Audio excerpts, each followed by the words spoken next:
حضرت حذیفہ رضی اللہ تعالیٰ عنہ بیان کرتے ہیں، رسول اللہ صلی اللہ علیہ وسلم ہمیں خطاب فرمانے کے لیے ایک جگہ کھڑے ہوئے تو آپ نے اس وقت سے لے کر قیامت تک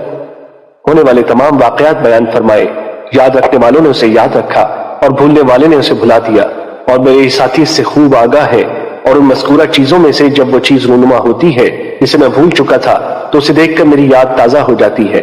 جس طرح آدمی کسی غائب ہو جانے والے آدمی کے چہرے کو یاد کرتا ہے، پھر جب اسے دیکھتا ہے تو وہ اسے پہچان لیتا ہے۔ مشکات المصابیح حدیث نمبر 5379۔ حضرت حذیفہ رضی اللہ تعالیٰ عنہ بیان کرتے ہیں، میں نے رسول اللہ صلی اللہ علیہ وسلم کو فرماتے ہوئے سنا،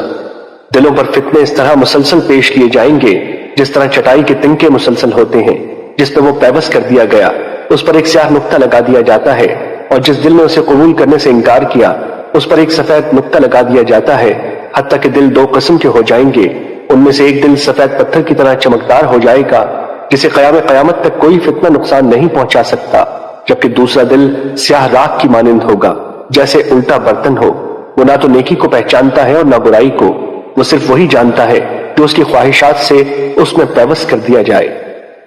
مشکات المصابیح حدیث نمبر 5380۔ حضرت حذیفہ رضی اللہ تعالیٰ عنہ بیان کرتے ہیں،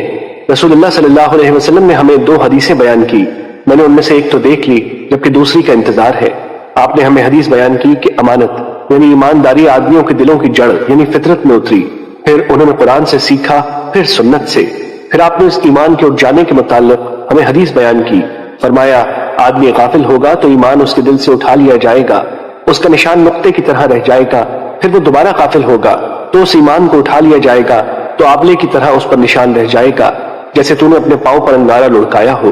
وہ آبلہ بن جائے اور تو اسے پھولا ہوا دیکھے حالانکہ اس میں کوئی چیز نہیں، اور لوگ سب کریں گے اور کوئی ایک بھی امانت ادا نہیں کرے گا، کہا جائے گا کہ فلاں قبیلے میں ایک امانت دار شخص ہے، اور کسی اور آدمی کے متعلق کہا جائے گا کہ وہ کس قدر عقل مند ہے، اس کا کتنا ظرف ہے اور وہ کس قدر برداشت والا ہے، حالانکہ اس کے دل میں رائی کے دانے کے برابر بھی ایمان نہیں ہوگا۔ مشکات المصابیح حدیث نمبر 5381۔